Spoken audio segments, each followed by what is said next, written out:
Mabuhay! Ako si Lovely Faye Paritua, isang mag-aaral ng turismo sa paaralan ng Cebu Normal University, Calamba Campus. Para sa akin, ang pagiging isang kinatawan ng turismo ng bansa ay isang karangalan.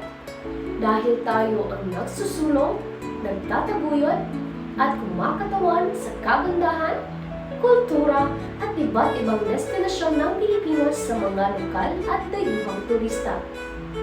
Tayo ang nagsisilbi bilang isang ambasador ng ating bansa sa larangan ng turismo. Nagpapakita tayo ng magiliw na pagtanggap sa mga panauhin, kaalaman sa kultura at pagmamalaki sa sarili nating bayan. Maraming paraan upang ating maipagmalaki ang Pilipinas sa mga turista. Kasama na rito ang pagpapakita sa kagandahan ng kalikasan, tulad na lamang ng mga baybayin sa Palawan, Chocolate Hill sa Bohol, at Banawe Rice Terraces. Maaari rin natin itong ipagmalaki sa pamamagitan ng pagpapakilala sa kultura at tradisyon, kagaya ng mga pistahan, sayawan, musika, at pati na rin sa ating pagkain. Isa rin sa mahalagang gawin upang maipagmalaki natin ang ating bansa ay sa pamamagitan ng pagsuporta sa lokal na mga produkto at turismo ng ating bansa, kagaya na lamang ng pagkain sa mga lokal na kainan at pagbili ng mga lokal na produkto.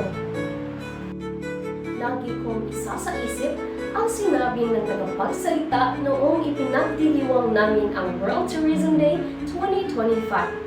Sinabi niya roon ang ilan sa mga katangian ng isang mabuting tagapagtaguyod ng turismo. Una, dapat ikaw ay magalang at maasikaso, marunong makitungo sa iba't ibang uri ng mga tao. Ikaw rin ay mapanlikha o innovative, magpapakita ng malikhaing pagbuo ng mga bagong solusyon o produkto. At para naman sa akin, ang isang mabuting tagapagtaguyod ng turismo ay may puso ng serbisyo. Mahal ang kanyang tungkulin at nagpapakita ng malasakit sa kalikasan at sa kanyang pamayanan. Bilang isang mag-aaral ng turismo, mahalaga ang ating papel sa pagtataguyod ng kagandahan ng Pilipinas. Sa pamamagitan ng ating pagkamapagpatuloy, kaalaman at pagiging makabago, maipapakita natin sa buong mundo kung gaano kayaman ang ating kultura at kalikasan. Tayo ay nagsisilbing tulay ng ating bansa sa mga turista, tagapagsalaysay ng ating kwento, at tagapagtanggol ng ating yaman. Muli, ako si Lovely Faye Paritua, ang iyong mabuting tagapagtaguyod ng turismo.